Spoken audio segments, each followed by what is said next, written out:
Hey, Terry. Hey, Kelly, how are you today? Good, it's Rachel. How are you? Oh, hey, Rachel, I'm sorry. No, it's okay. You doing well? I am. I like your scruff, man. It's pretty cool. Yeah, thank you. I'm still kind of getting used to it and not sure how long I'm going to keep it, but we'll see how it goes for another week or so, I guess. Yeah. So have you been at the office any at all, or are you working 100% from home? 100% from home. Yep. Well, that's a good thing. Yeah.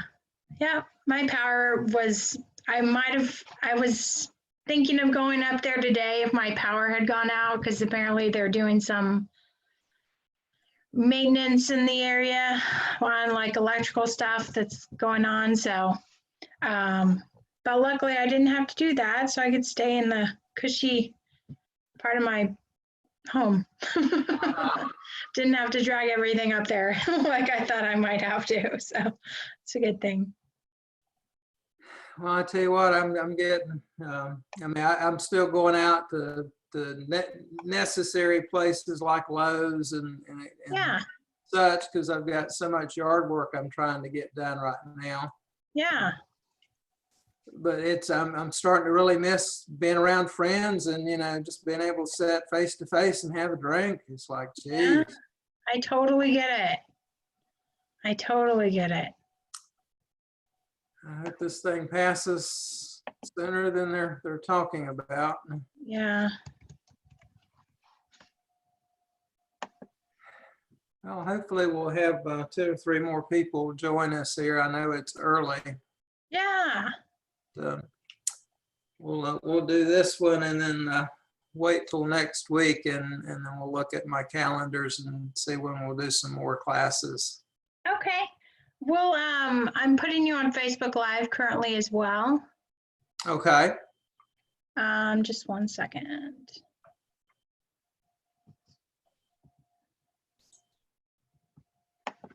Okay. Let's see if I can pull up Facebook at the same time too.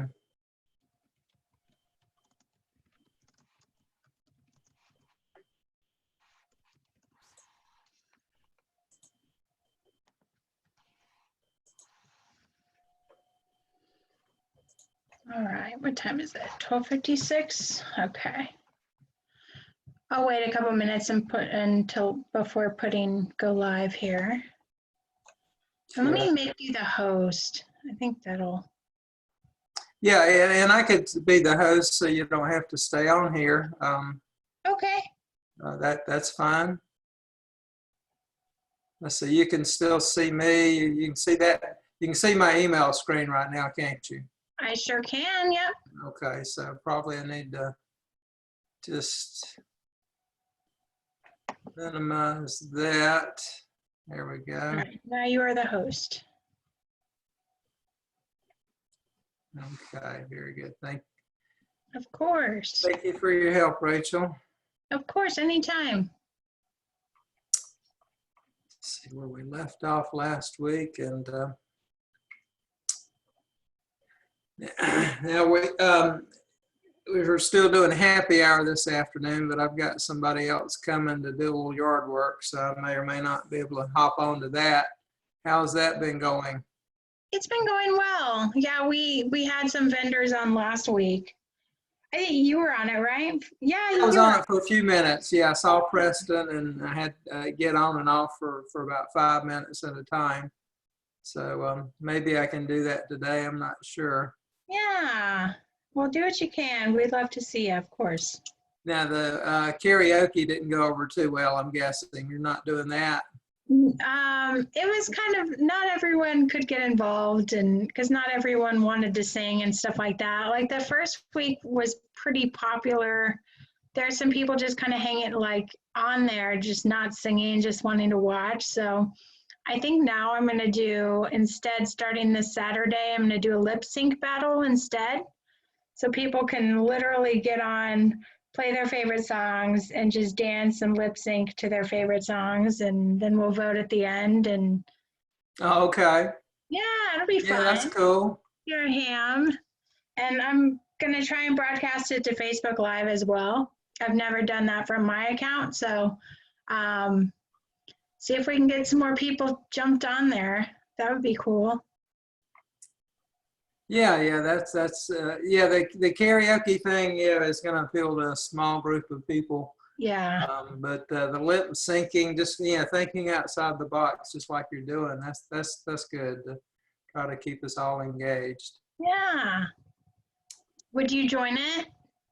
More than likely, we would Okay. probably try to do that. Yeah, it just kind of depends on what we're doing that evening. I get it. Yeah, if you do that, I'll try to jump on for a little bit. That'll be fun. Yeah. All right, well, we'll get started here in a minute. Callie, I see you're there. Can you unmute yourself and say hello? I'm here. How are you doing? I'm good. How are you? Doing well. How was last week's little listing class? Did you find that helpful? Or Yes, it was very helpful. okay, so we'll great. So we'll continue with a few more forums and just kind of open it up for some just questions and answers, and hopefully have some more people join us momentarily. Sorry, let me mute myself. And Rachel, are you seeing anybody on Facebook yet?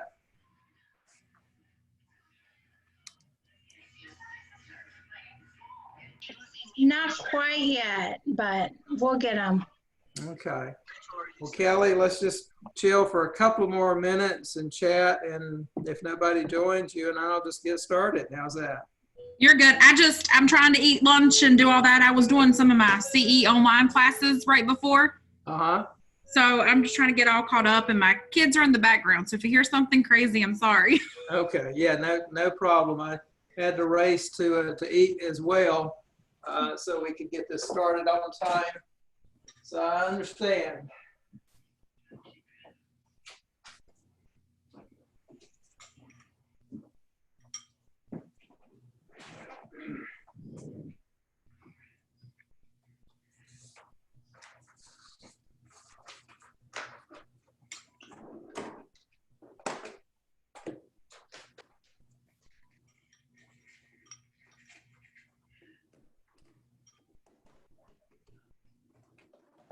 We have a couple people on Facebook Live logging in now as well, Terry. Okay, great. So, all right, well, good afternoon, Facebook Live people and our Zoom participants. Thank you for logging on today. We're going to go over the additional listing forms addendum that you may see or use in conjunction with listing a property for sale. And we'll open it up to some questions and answers and be off at 1:55 sharp, so that you can plug into PJ's Pivot with PJ at 2 o'clock. Sound like a plan, everybody? So, okay, so we are going to jump right in. And hopefully everybody can see the screen that I have up. The next form we're going to talk about today, well, let's start out with a question first. Now, I cannot see Facebook Live, so, again, if you're on Zoom, plug in and ask questions. Do we have a contract if we don't have money? We have a buyer and a seller that have signed a contract, but we haven't received the earnest money or the due diligence fee yet. Do we still have a contract, yes or no? The answer is yes, we do. We have a signed contract even though money has not been exchanged. So what do we do when the money has not yet been received? Well, obviously we're going to be in communication with the other agent, the buyer's agent, and we're going to find out what's going on. And the due diligence fee, as we know, is actually payable as soon as the contract is signed. Now, that doesn't mean at 12 o'clock at midnight you have to get in the car and go meet an agent somewhere to get that money. But, you know, certainly at the next available time, the next business day, that money is supposed to be delivered or mailed in some fashion. The earnest money, if checked on the contract, can be delivered up to 5 days later. So let's just assume it's been 7 days and you have not seen any due diligence fee or earnest money deposit. Then the only way for the seller to get out of that contract is to send basically a demand letter, which is this form here. Notice to buyer to deliver cash, official bank check, wire transfer, or electronic transfer is form 355T. So that's a relatively new form, guys, that you will fill out on behalf of the seller. Because remember, we still have a contract, but no money has been received. So by utilizing this form, it gives the buyer 1 business day. Well, of course, Sunday is not a business day, but 1 business day when banks are open to deliver that official bank check or cashier's check, wire transfer, electronic transfer, some way deliver that money so that you can document it. It is in the proper hands of the escrow agent, that the seller has a due diligence fee. Otherwise, if that money is not visible in 24 hours after this notice is given, then the seller has the full right to cancel the contract and what? Get it back under contract with someone else. Okay, so that's the purpose of this form. Otherwise, again, you still have a contract until you give the buyer a 24-hour notice utilizing this form. Callie, any questions on that? No, I think I'm good. Okay. Next form, notice to seller that the buyer is exercising their unilateral right to terminate their offer to purchase. So obviously the buyer can cancel the contract during the due diligence period. And if you see on this form under paragraph 2, that second box where my cursor is, normally you're going to see this as a listing agent when the buyer terminates during the due diligence period. So during the due diligence period, this is a form that the buyer's agent is going to send you. Obviously, you kind of want to find out what's going on if you don't already know, because that could affect the next time you get this listing under contract if there's issues with the house itself. But normally it may be some type of issue with the buyer where they did not get loan approval and they're going to terminate within the due diligence period. So buyer's going to sign that, but please note on page 2, you always, 100% of the time, when there's earnest money on the table, the seller needs to sign. They need to sign to release that earnest money. Otherwise, even within the due diligence period, we don't have an automatic right as a firm to release that earnest money. Neither does the escrow agent. And of course, we do not keep any money and we do not have an escrow account any longer. But still, the escrow agent is going to need to see page 2 signed by the seller in order to release those funds. So please, make sure you educate your seller and have a little conversation with them ahead of time. Hey, sometimes things happen. Okay, yeah, buyers, especially in this day and age, could lose their job. They could not get loan approval. So remember, if the buyer does terminate within due diligence period, you need to sign to release the earnest money. And just to get them to nod their head or say, yep, no problem, I totally understand, because you don't want a seller holding up something because they refuse to sign. All right, moving right along. There is another form where the seller is exercising their right to terminate the contract. Okay, so this is different. That form that we started out with demanding, basically demanding the money within 24 hours. Okay, that's a demand letter.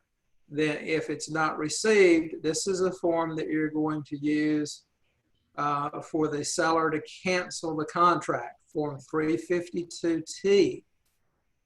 This form allows the seller to cancel the contract for the reasons indicated under Section 2. There's 4 reasons there.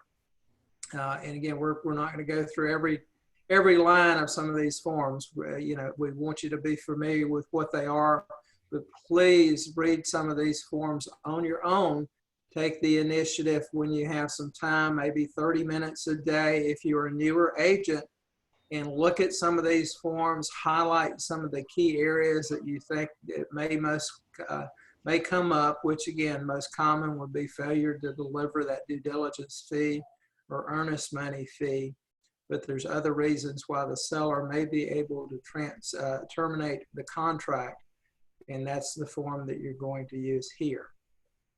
Okay, and again, page 2, the seller agrees or does not agree to release the earnest money. You need to be familiar with the offer to purchase and reasons where the seller may be allowed, in fact, to keep the earnest money, especially if it's past the due diligence date. They certainly could keep that earnest money. Would everybody agree? Yes. Yes. Well, what about the fact that maybe during the title search that the attorney did, we found that there's a $500,000 tax lien on that property, and you didn't know about it. No one knew about it. Well, the seller probably knew about it, but they didn't share that with you. So can the seller sell that property with a tax lien? No. The answer is no, absolutely not. So in this case, the seller may be terminating the contract, but we need to encourage the seller to do the right thing. Hey, they're the ones that are in breach. So if the seller terminates the contract and this becomes a known fact, then there are cases where the seller does need to release that earnest money and make the buyer whole, which may include also refunding any due diligence fees. Those are situations where you're going to have a conversation with your broker in charge, Rob Pettit, and because every situation is different, and decide what's the right thing to do. And it doesn't happen very often, but it could.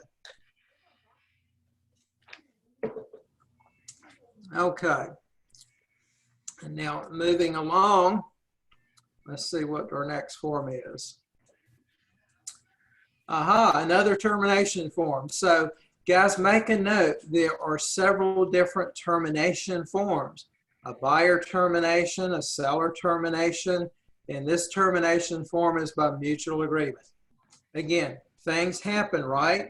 Okay, things happen, so there may be situations where the buyer and the seller mutually agree to terminate that contract, and then they agree, okay, as under paragraph 4, what is going to be the disbursement of the earnest money deposit and or due diligence fees, okay? So they mutually agree, again, something happened past the due diligence period and the contract needs to be terminated. So buyer and seller are in agreement to terminate the contract and dispose of the due diligence and earnest money fees in whatever the following manner is indicated under paragraph 4. So key is 3 termination forms. Please remember that and use the proper termination form when you get involved in a situation like that. And remember, always ask your broker in charge for help. Rob Pettit is great at what he does. And it being every situation is different. And if you're an agent that's newer to the business or even an experienced agent that hasn't faced a certain situation before, ask for help. That's what we're here for, okay?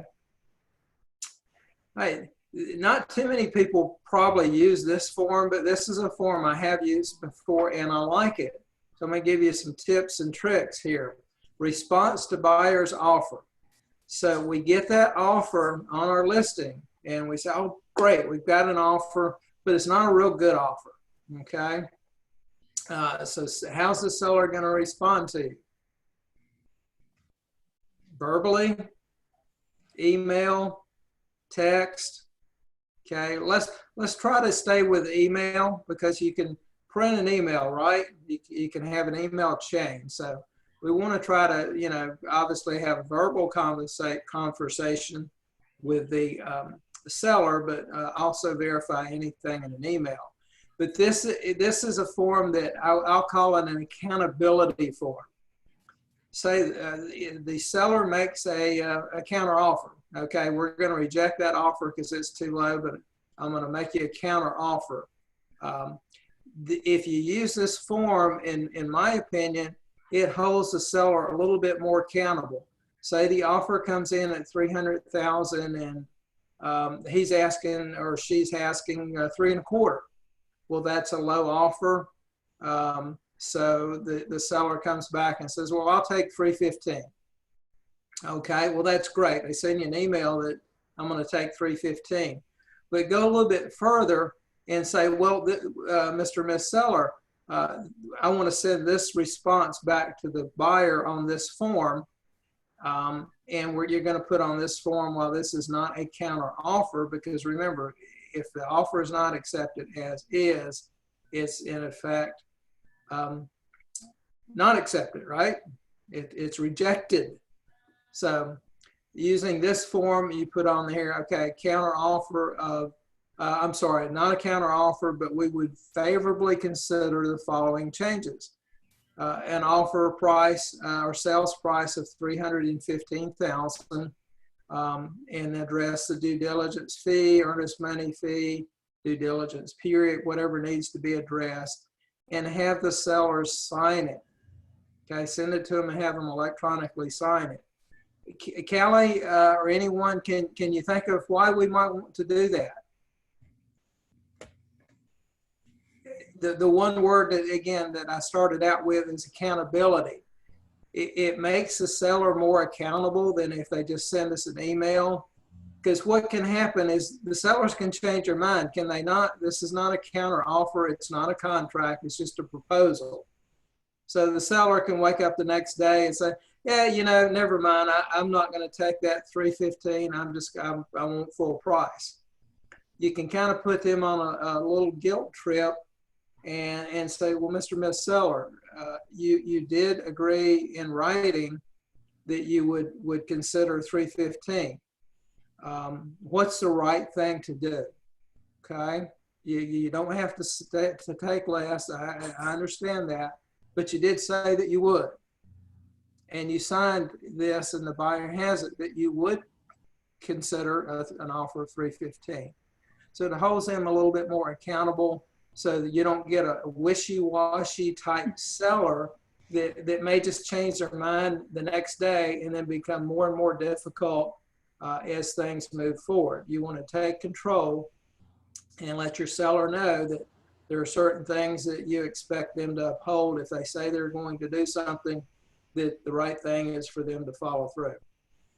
Okay, hopefully you will find this form helpful going forward, because I've used it before, and it is. It's accountability form, and it also verifies that whatever you share with the buyer's agent is exactly what the seller said that they would consider. Okay, that's why we don't do text. We certainly don't do it all verbal, because what if they said $315, but we heard $313, okay? We heard different than what the seller actually said. So that's why we want to get it in writing. We all good? Thumbs up there? Yes, good. Okay. We have actually covered all of the forms in the last two classes now. So what we'll do is do a little bit of question and answer, and we'll go over this file submission checklist. Actually, let me pull up the new one. Give me just a minute here.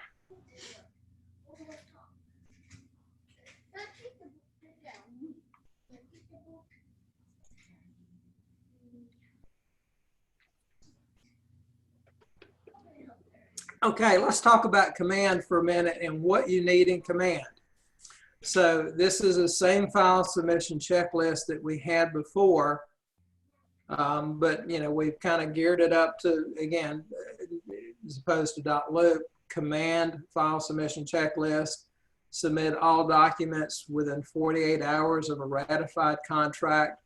You actually have 3 days. According to the Real Estate Commission, you actually have 3 days, but 2 days should be plenty for you guys.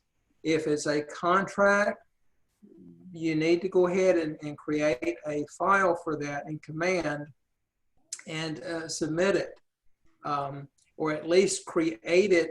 There may be some forms that aren't signed, but always create an opportunity, name it correctly.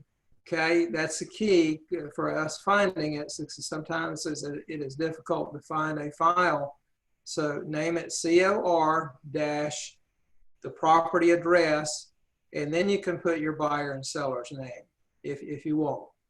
So COR property address dash buyer or seller name. So name that file correctly, create your opportunity in command. And then these forms that are listed are mandatory forms to have in the case of a new listing. We want you to, turn these forms in. Now, the question I get a lot of times is, Terry, I don't have the square foot calculations back yet. I don't have the measurements. Not a problem. I don't have the buyer signed disclosure back yet. Well, give them a day or two, but that is a required document. So you may have a signed contract, and on the contract, if the buyer, if the check a check box indicates that the buyer has the property disclosure and mineral and oil and gas rights disclosure, they need to be returned to you with their signature. So you're going to have to get after the buyer's agent. So if it's on here, we want it turned in. But there are some things, again, especially measurements. We understand that, especially right now, those are going to be hard to get very quickly. So you may have to use other sources for now, even tax records, which normally we would not use. And then when you can, we definitely need to have those measurements verified, have a professional go out and measure that home, unless it's something that you can do yourself.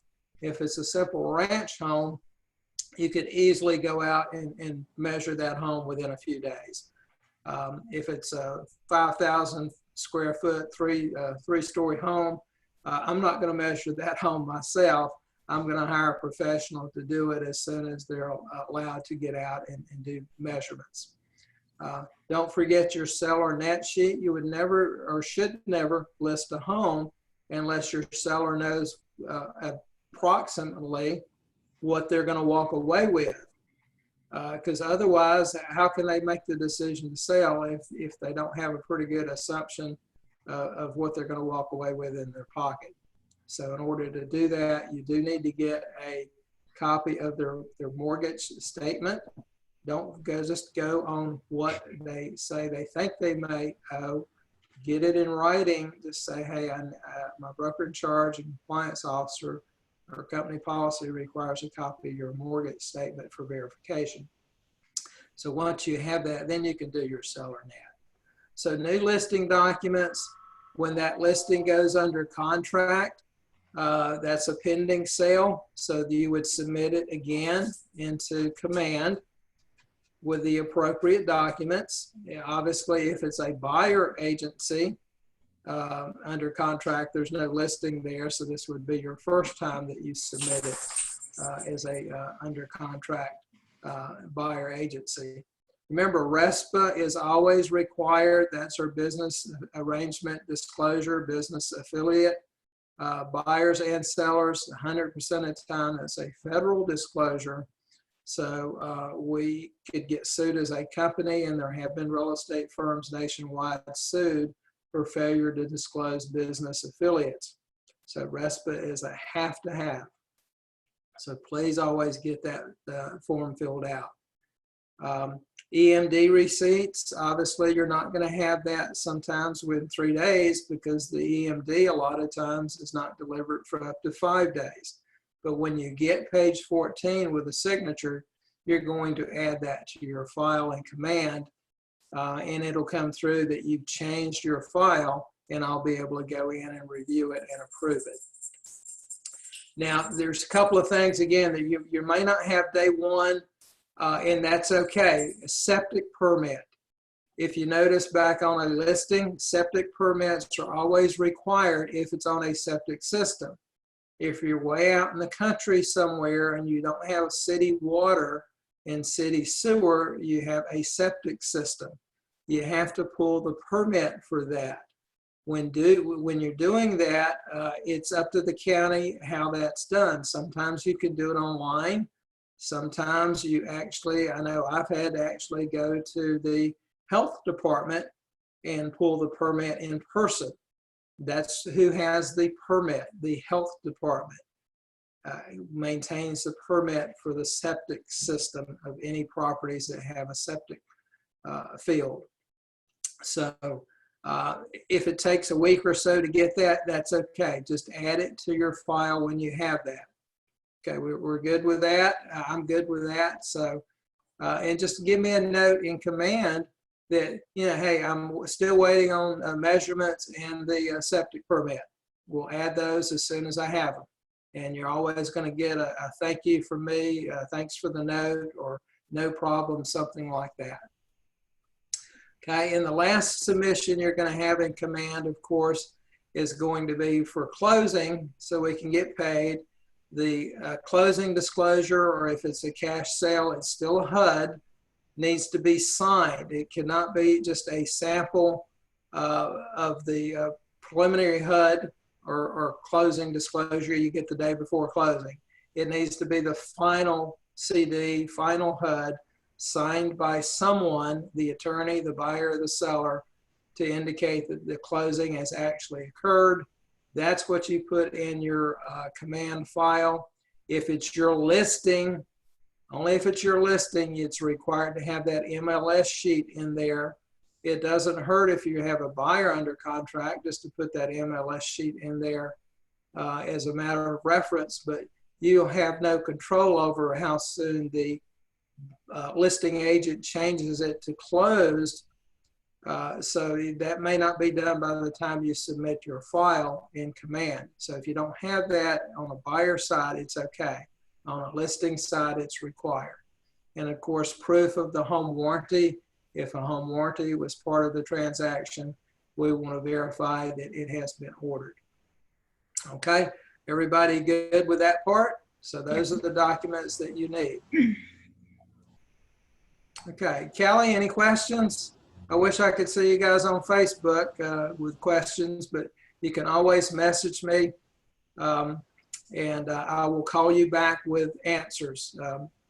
Okay, it's a lot easier for me to call you with answers to your questions because your questions may be more detailed than a yes or no. How's that? Okay, I'll be happy to talk to you.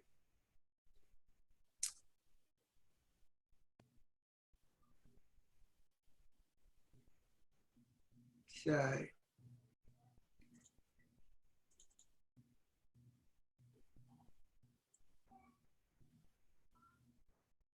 Rachel, are you still there? Can you, if you are, could you tell me how many people may be on Facebook?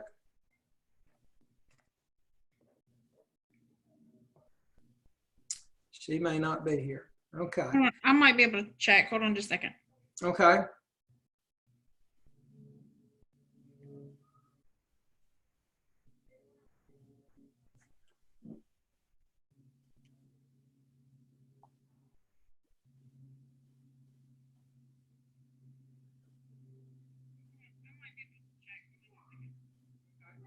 It's showing that there's 2 watching, but I can't tell. Okay, yeah, I just realized I could pull it up on my phone. So, Evan Todd, hi there. Thanks for joining us on Facebook.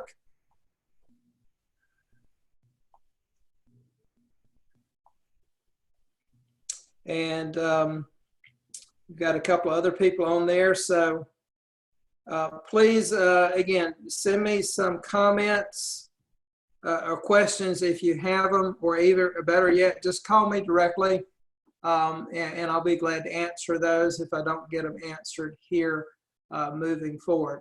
So what we're going to do, we went over this last week, but we're going to highlight some things on the listing agreement again. And then we'll end this again in time for the pivot with PJ here at 2 o'clock. Callie, did you have any questions about anything we covered last week since you were here then or today? I don't know at this time. Okay. Okay, very good. So listing form. So we'll touch base again quickly for the listing forms. Again, we're always going to make sure that we have a signed listing form by the seller and the agent. A lot of times, guys, what I see is the agent forgets to sign the listing agreement. And you think that's not a big deal, but it actually indicates on here that this is not an effective agreement until it's signed by all parties. And as a representative of the firm, the agent needs to sign this form. So make sure that you do that at the same time the seller does, so it's an effective listing agreement. The term of the agreement obviously is going to vary. Sometimes we refer to a standard 6-month time frame, but in this day and age, we don't know how long these stay-at-home restrictions are going to last. You probably may want to consider doing it for 9 months. If it's a very high-end home, those sales could be a little bit slow moving forward for a while. $1 or $2 million property, any day of the week, for example, I would do a 1-year listing agreement for that, just to be on the safe side, because what's going to happen, guys, is for that high-end luxury homes, we are going to be spending a lot of marketing money, right? Yes, yeah, we want to do that. We want to market that property and get it sold quickly, but just in case it takes a little longer, make sure that you give yourself more time than the typical 6 months. And here's some other things, just tips and tricks that are going to make you stand above maybe some other agents. If the seller is indicated that they've talked with other agents, when you have your listing appointment, you want to make sure you point out some things to them on the listing form that they probably haven't heard before. And here's a good one, okay? Security systems, okay? Security systems, are they attached to the house? The answer is yes, but they're leased equipment. In almost all circumstances, the security systems are leased equipment. So if the seller has a lease, say it's a 2-year lease on that equipment, when that home is sold, the seller is still responsible for paying the balance of that lease for that equipment unless the buyers were to take over that monitoring contract. So what I'm saying is bring those things up to the seller when you're looking at their seller net and expenses. Hey, by the way, Mr. and Miss Seller, what about your security system? Okay, well, if it's a leased security system and they still owe $2,000, that's $2,000 to that security service that they will in fact have to pay outside of closing. They'll have to continue their payments until that lease is paid in full. The buyers do not have to take over that security system, and in a lot of cases they just won't anyway, because most of the time the equipment is going to stay in the house as is. They'll just disconnect the monitoring system. Other things that are important to know is, especially on a busy road, is mailboxes. Mailboxes are actually fixtures. They're part of the house. So if an accident occurs and that mailbox gets taken out, it has to be replaced with a mailbox similar in style. The sellers just can't, well, I'm not getting mail anymore. It's already been forwarded. So I'm just going to pull that mailbox up and throw it in a dumpster. Can't do that. They need to replace it. So you point out the little things when you're talking about fixtures and personal property to the sellers to inform them. Again, it makes you very thorough in what you're doing, and the sellers are going to consider you very much a professional for taking the time to point those things out. Fuel tanks, if you notice, fuel tanks, a lot of times if you're well out into the country, you may have a buried oil tank somewhere on the property if it's an older home. So, you need to indicate if that's the case, you need to identify where it is. That could be considered an environmental hazard in some cases, because most of the time they're right next to the house. And if they still have oil in the tank, then that is something that the buyer may want addressed. And they may even put that in a contract amendment as agreed upon repairs. That oil tank needs to be removed. Well, sometimes that's a little tricky because when you start digging a big hole next to the house, if it's not done properly, you could have some foundation issues. So what I'm saying is just have extended conversations with your sellers at the proper time to make sure they're fully informed and bulletproof your transaction so the sellers know what to expect once their home goes under contract. Obviously, if it's affixed to the house, unless you exclude it, it is to remain with the house. But if you're going to exclude anything under that section D on page 2, the sellers could obviously identify anything that does not convey. Example of that, of course, is the dining room chandelier that may be a crystal chandelier that costs $10,000, and they're going to take that down and take it with them. So the conversation you want to have with your sellers is, well, that's great, but here's my suggestion. You need to take it down now, because once you start showing your home, if the buyers see it, the buyers are going to want it. Is that true?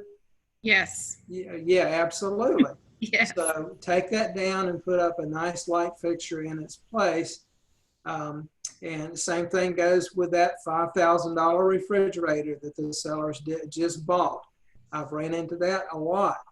If they determine to take that refrigerator, take that expensive refrigerator out, put it in the garage and cover it up with a blanket or a sheet or something, and put a more economical refrigerator in the house. So again, the buyers are always going to ask for that refrigerator, but guess what? The refrigerator is personal property. So the refrigerator being personal property, it doesn't have to stay, but all the buyers are going to ask for it. So please make sure that that you indicate that it's going to stay, and that the sellers are going to be okay with that. I've lost my little feed to Facebook, so I can't see any questions on there, so I apologize. But again, reach out to me after the Zoom call and after the pivot with PJ, and I'll try to answer your questions there. Harry, there are no questions on Facebook Live at this time. Okay. What do we have? You said there are none? There are none right now. Oh, okay. Thank you, Rachel. My pleasure. Okay, let's see what else we have here. Just to reiterate, remember on home warranty, America's Preferred does offer us a fee of $100 if the warranty is purchased through America's Preferred. Please put $100 in there, because you don't know possibly if the sellers have made the decision yet on who they want to order a home warranty from, or even if they do want to order a home warranty. But we need to disclose that we can get a fee if this particular company is what is chosen. We're going to get a fee for ordering that home warranty. We always disclose, okay? Listing price and under what terms. USDA, for example, we need to know if the home is out in the country, if it qualifies for USDA financing, which is 100% financing. Could that be important to a buyer? Absolutely. Yeah. But you don't want to say it is if it isn't. So touch base with your lender. You can go on the USDA website, but make sure under your listing price that you check the appropriate terms on which financing might be available. And loan assumption these days is almost non-existent. Seller financing, on the other hand, there are some sellers that may consider that. So if that would be an option for a seller, then make sure you include that in your MLS remarks. Firm's compensation, what are we going to list that home for? Okay, that's the total fee, guys. Remember, if it's 6%, you don't put 3 here because we're getting paid 3% to list. You put the total. The total would be 6% or 7% or 8%, whatever the commission is, that is appropriate. You put that total commission down there under 7A. That's payable to Keller Williams, and then Keller Williams pays the other firm their share, which is on noted on section 8, still on page 3. The middle box, cooperate with buyer agents representing the buyer and offer them the following compensation. Normally it's 3%. So the middle box is the only box that you check. The other two do not apply. Okay, we do not do sub-agency. That's very complicated. Just forget about sub-agency. We're not sub-agents of the sellers. We're going to cooperate with buyer agents, and we don't have a policy to give buyer agents. So there's no policy to hand out. So the box that you check is that middle box here, and you put in 3%. And that way, 3% goes to the buyer, and back up here, the other 3% of that 6 goes obviously to you as a listing agent. Again, we're going through this quickly, and we'll repeat these classes again next month, of course. Hopefully we can get to the point where we can do this in person, which is much easier, much more interactive. Marketing, when are we going to start marketing that house? If it's right away, then that's great. But if you're going to delay marketing, which means delayed marketing means no sign, okay? You can't put up a sign if you're going to delay marketing until that date arrives. So for example, the seller may need to do some painting or put some carpet in. Well, yeah, if that's going to be the case, the listing agreement is effective now. That's a good thing, but you're not going to market the property, say, for 2 more weeks, okay, to give them time to put some a polish on the property so that it shines when the buyers walk in or see it on a virtual tour. So that's a delayed marketing date. Make sure you get authorization in these boxes. You do need to get authorization to put in a sign, right? Yeah, there are some situations where a seller may not want to put a sign in their front yard, and that's okay, because most of your marketing is going to be done in other manners to where those are probably where you're going to get your leads from. Yes, we do want to have a sign, but the sellers have a right to say no. And so we have to respect that right. Coming soon. We should know what coming soon advertising is. That means that we're not going to do any showings for up to 21 days or 3 weeks. But yes, you do start marketing that home day 1. So day 1, start your marketing, put your sign up, get everything in place. As far as in-person showings, if they were allowed at this point in time, you could delay those for up to 21 days. And what that does is generate interest in the property. So once that magic day arrives and you've had a couple of weeks to market that property, hopefully you should have multiple showings the same day and people are eager, and then you get that offer the same day as well. So coming soon listing is a good thing, especially right now, because again, it gives you the ability to advertise now, but no showings, in-person showings for whatever date that is chosen, but not to exceed 21 days. Okay. Under page 6, we obviously want to find out if there's a homeowners association and identify who that association is with and the contact information. such for that homeowners association. Termite bond. So, guys, if you don't know what a termite bond is, that means that the seller has got a contract with some firm to come out either every quarter or 2 or 3 times a year and inspect the house for termites. And if there were any found, then that they would treat for same at no additional charge. So that's a good thing. So if there's a termite bond in place, you do want to share that with the in your notes so that buyers agents and buyers see that.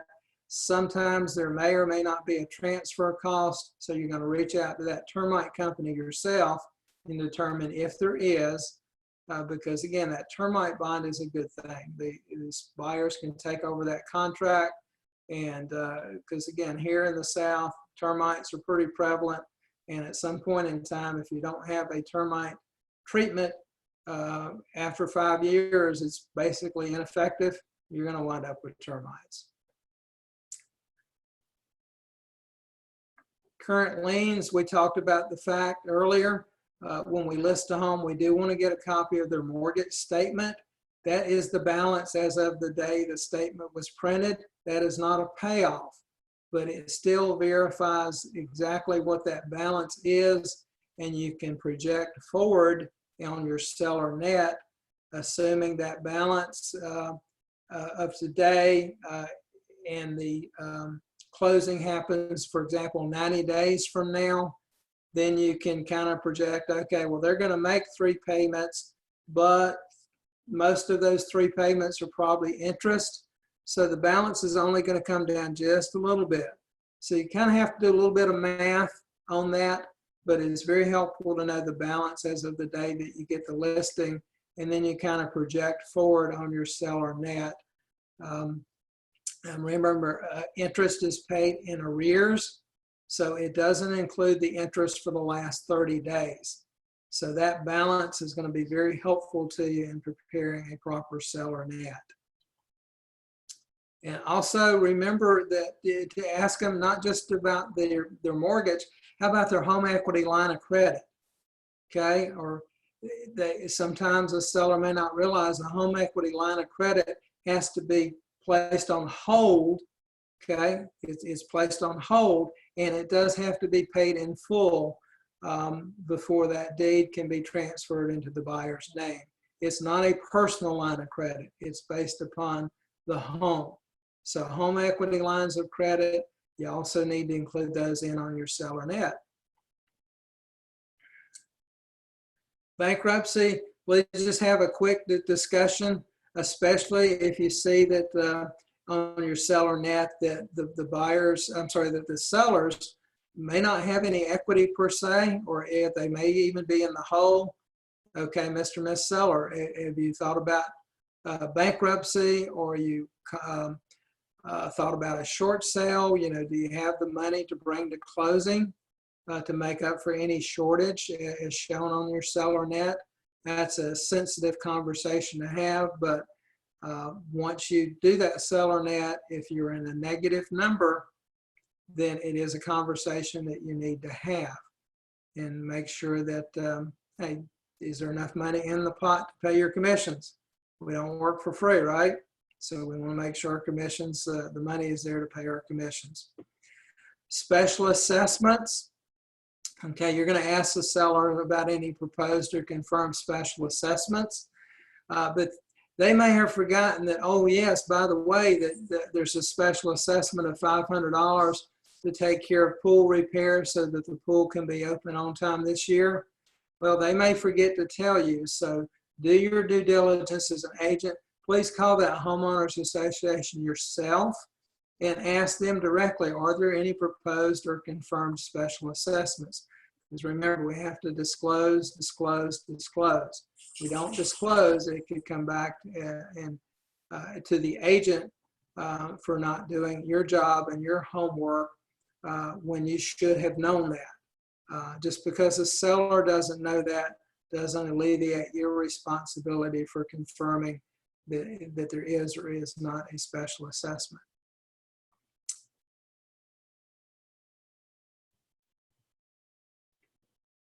Additional terms and conditions under number 16.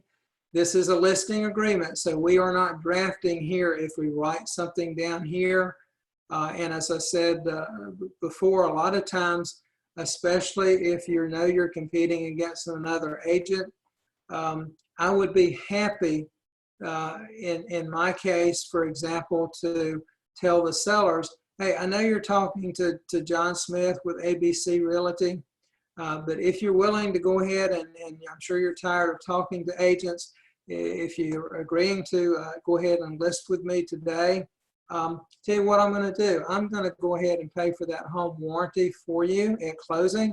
I know you said you didn't want to offer a home warranty to the buyers, but I feel so strongly that the buyers are going to ask for it, and it's going to be an essential part of the contract, that I'm willing to pay for it at closing. Does that sound like a good deal to you, Mr. and Miss Seller?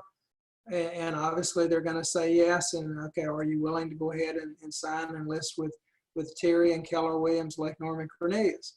So again, just throw them a little something of value, get them to commit to using you now. So you could write in there, listing agent will pay for up to $550 for the home warranty to be provided by the seller at closing. So make it clear and concise. And that's an example of something that you could put on here. Something else you could put on here, PJ was pointing out yesterday about price strategy. Maybe the seller wants just a little bit more for their home than the CMA indicates, okay? You want to maintain a good relationship with your seller, so you don't want to upset them too much. Maybe it's only $10,000 difference between what they want to list for and what you think the maximum sales price is going to be.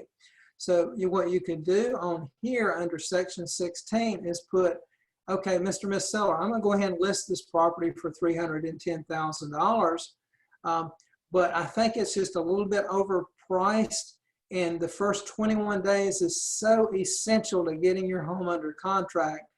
Would you agree to reduce the price of your home by $10,000 to my recommended price per my CMA if we do not have it under contract in 21 days? And if they agree, that's exactly what you're going to put. If home is not under contract in 21 days, seller agrees to reduce the price of the home by $10,000. Holds them accountable, right?